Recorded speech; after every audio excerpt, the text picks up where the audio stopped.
तर एक गोष्ट आपण सर्वांनी समजून घ्यावी. तसं बघितलं तर 22-23 उमेदवार असले तरी सुनेत्रा काकी ह्या निवडून आल्यात हे आपल्या सगळ्यांना मनामध्ये त्या ठिकाणी माहित आहे. फक्त आपण जेव्हा प्रचारामध्ये फिरतो तेव्हा दादांचा आदर जो आपल्या मनामध्ये आहे, दादांकडे बघून आपण एक कर्तव्य म्हणून इथं फिरत असतो.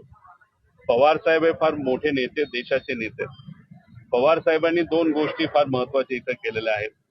एक गोष्ट सगळ्यात महत्वाची म्हणजे इथं जर आपण बघितलं दादांचा पक्ष आणि पवार साहेबांचा पक्ष या दोन प्रमुख पक्षांना जास्त ताकद इथं असणारी लोक त्या ठिकाणी देत असतात. म्हणजे लोकसभा पण बघितली आणि विधानसभा बघितली तर प्लस मायनस दोन्ही पक्ष इथं झालेले आहेत. तर सगळ्यात पहिला निर्णय जर कुठल्या पक्षाली ही निवडणूक बिनविरोध करण्याचा घेतला असेल आणि उमेदवार न घेण्याचा घेतला असेल तर तो पवार साहेबांच्या पक्षाचा होता. पवार साहेबांनी तो निर्णय अतिशय महत्वाचा घेतला आणि त्याच्याच बरोबर काँग्रेस शेवटच्या दिवसापर्यंत फॉर्म मागे घेते का नाही, कारण काँग्रेसची पण अपेक्षा अशी होती आणि त्यांची कंडिशन अशी होती की दादांच्या बाबतीतला FIR हा झाला पाहिजे, कारवाई ही पारदर्शक पद्धतीने आणि जलद गतीने झाली पाहिजे.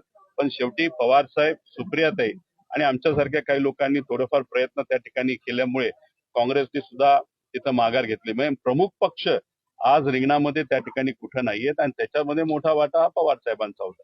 त्या पवार साहेबांनी इथं सभाच घेतली पाहिजे असं कोणाची त्या ठिकाणी अपेक्षा नाहीये असं मला तरी त्या ठिकाणी वाटतं. जे करायचं होतं परिवारचा प्रमुख म्हणून त्यांनी त्यांची ड्युटी नाही तर जबाबदारी ही चोख पद्धतीने पार पाडली असं लोकांचं सुद्धा मत आहे.